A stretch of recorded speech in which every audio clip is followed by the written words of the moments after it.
don't just choose someone who ticks a lot of boxes. If they're not ticking the box of treats you really, really well and is really emotionally available to you and really consistent, then screw him.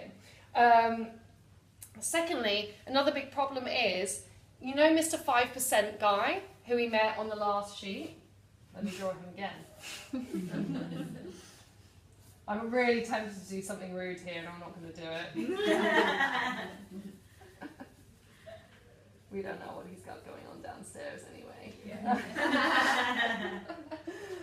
With Mr. 5% guy, the problem with him is, if this was like, I'm going to do a graph. This is time, and this is like how great the date is at the time, okay? He's probably going to come in really strong. He's going to make a good first impression. He's going to meet you in the way that you expect. He'll say something clever, or he'll send you some witty messages online. Then, probably for the first few dates, and I'm going to be explaining this in the next point, he is going to be wooing you. He's going to want to see you all the time. The quality of the dates is going to be really awesome. He's going to be like really wooing you, very affectionate, very romantic, saying all this, we will go on to Bali together next year. He's going to do all that shit. And then, I'm not kidding. And then when he feels like he's got you, the complacent, lazy motherfucker, his investment level is going to drop off. He's going to start to like forget that he made plans with you. Stop making plans with you. His plans are going to get shit. It's going to start to, it's going to go from, let's get dinner again tomorrow. Baby, will you come to Bali with me? It's going to go from that to like 7 p.m, want to come over later. That is what's going to happen. And especially if you don't push back, and believe me, after this seminar, you're going to push back and he's going to not know what fucking hit him. You're going to push back with superpower. The dating experience is going to start to go like this. But unfortunately, this is actually, it's a psychological bias we have in our minds. There's a great book about this called Thinking Fast and Slow, where we remember the intensity of the experience more than anything else.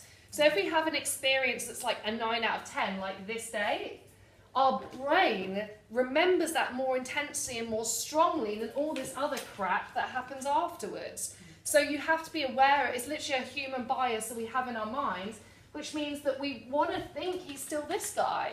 And we cling on, you know, hoping that it's going to make a recovery. And often at this point, strangely, you start to make more effort.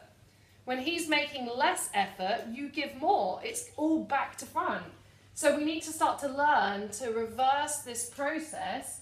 And also, if you've met another guy, he might start off here, but he might go like that.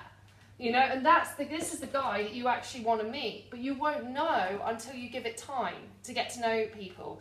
And one of the big weird things about dating is, at the beginning, we are all in uncertainty, we're all in the unknown. And that's why we all worry, like, is he a good guy, is he a bad guy, what does he want, what's he interested in, does he like me, Worried about that.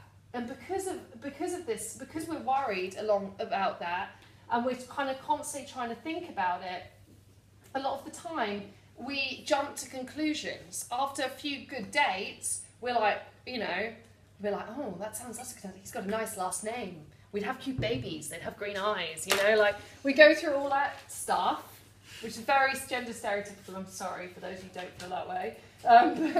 But the problem is, we go through all this, we create all this investment, but too soon. Instead, what I want you to get into this idea is of pace the relationship, pace the dating. Just go, I actually am in the unknown. I have completely no idea I don't know which one he is. I don't know how good he's going to be. I actually don't know him very well as a person. How long does it take to get to know people? Ages. You know, imagine you might have only spent 10 hours of your life with him. You can't expect yourself to know what he's about at that stage, because people are complex and they have lots of layers. So you've got to accept, in the early dating process, I'm in the unknown. I actually don't know what's going on right now. I'm not sure, and because of that, I need to, with that knowledge that I'm in the unknown, I'm going to actually let this person into my life gradually.